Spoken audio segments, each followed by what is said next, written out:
you can't forget the things that this guy is going through and the things that he's been accused of doing and his responses to them. So I think you touched on some of those responses. Of course, some of his attorneys then were cross-examining and grilling Cohen, talking about how he's a liar. The reason they're doing that is because that's all they've got. It's also all Donald Trump's got. So he took to Truth Social and said similar things, but only the way he can. That's what he said about Cohen. Said Michael Cohen is a complete and total disaster in the Biden-inspired trial today. He had to capitalize the Biden-inspired trial because, I don't know, lie after lie and getting caught each time. My great assets, this is what he has, this is his main focus here. My great assets are worth more than is on my financial statements, and it's not even close. The rigged trial doesn't even give me the right to a jury, but the people are watching and they're seeing what's going on here. A miscarriage of justice. The statute being used for this case gives me no rights and it's never been used for this before, but the facts are on my side. I'm looking for some specifics in this witch hunt that he finishes that, truth over. There's a witch hunt.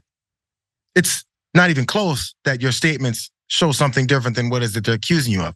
There's an easy way to show that, bro. You can show those statements, you can show those numbers. But I think what this shows a little bit more is that you arbitrarily inflate and deflate numbers based off of whatever it is you want to tell someone. And you're still doing it in your defense of them showing that you do it. Whatever. Here's more though, because he also went on Cohen's past statements calling him a liar.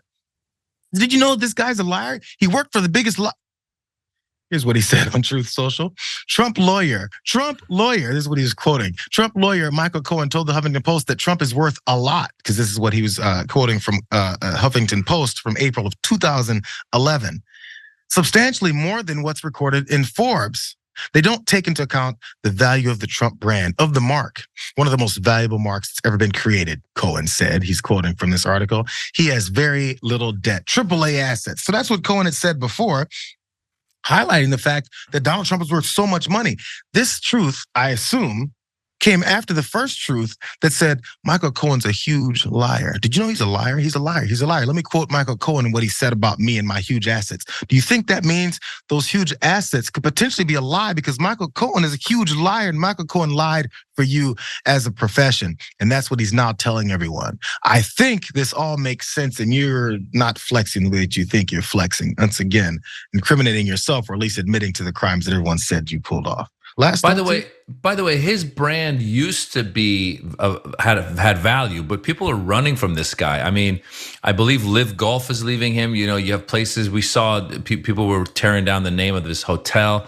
So the brand name is toxic. If the country and the world were all MAGA Republicans, then this guy, yes, his brand is worth a lot more, and he's amazing, and he can do no wrong. But the problem is that as much as he's got his portion of his followers hypnotized, everyone can clearly see that he's a lying, cheating, stealing, forever, bigot. I mean, it's all of the above. And so even for him to say his brand is worth something, it was, but it really ain't anymore. If it goes this way, you ready for a nice, fun piece of irony?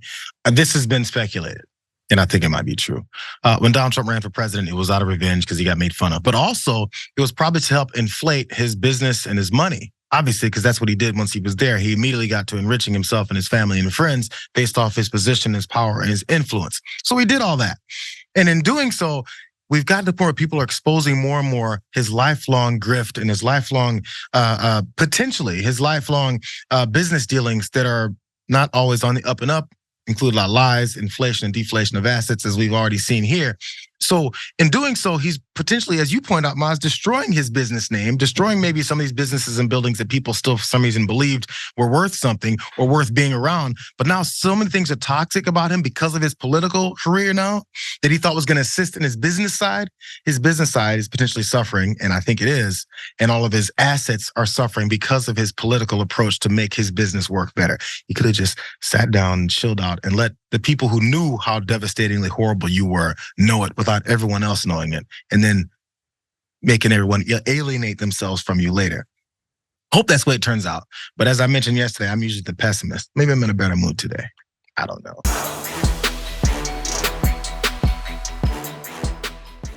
Check out the Damage Report podcast each day, wherever you get your podcasts, whether Pocket Casts or Stitcher or iTunes. You can join me as I give you the news and stories you want, with a range of co-hosts and interview guests jumping in on the fun each day.